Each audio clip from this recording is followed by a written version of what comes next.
Hi hello friends, welcome back to our channel. ಇದು overall September ತಿಂಗಳಿನ ಪ್ರಚಲಿತ ಘಟನೆಗಳ ವಿಡಿಯೋ.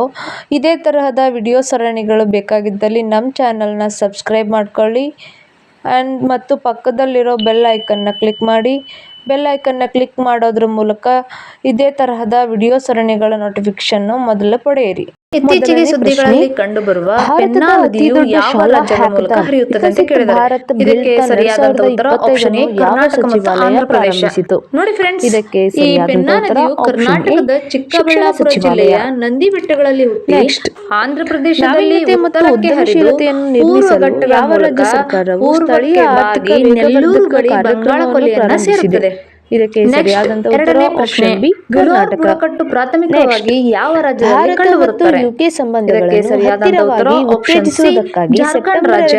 ನೋಡಿ ಫ್ರೆಂಡ್ಸ್, ಈ ಬುಡಕಟ್ಟು ಜನಾಂಗದವರಿಗೆ ಎಷ್ಟೋ ವರ್ಷಗಳಿಂದ ವಿದ್ಯುತ್ ಸಂಪರ್ಕನೇ ಇರಲಿಲ್ವಂತೆ.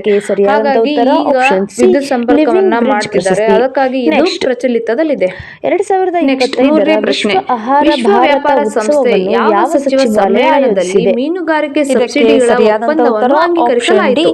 ಇದಕ್ಕೆ ಸರಿಯಾದ ಉತ್ತರ ಆಪ್ಷನ್ ಸಿ, 12ನೇ ಮಂತ್ರಿ ಸಮ್ಮೇಳನ ಜಿನೇವಾ. 4ನೇ ಪ್ರಶ್ನೆ, 14ನೇ ಸಿರಾಕ್ಖೋಮ್ ಹಾತೆ ಮೆಣಸಿನಕಾಯಿ ಉತ್ಸವವನ್ನು ಯಾವ ರಾಜ್ಯದಲ್ಲಿ ಆಚರಿಸಲಾಯಿತು?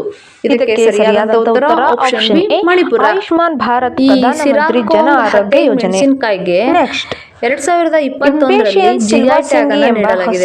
ಅಂದ್ರೆ ಜಿಐ ಟ್ಯಾಗ್ ಅಂದ್ರೆ ಜಿಯೋಗ್ರಫಿಕಲ್ ಇಂಡೆಕ್ಸ್, ಅಂದ್ರೆ ಭೌಗೋಳಿಕ ಸೂಚ್ಯಂಕ.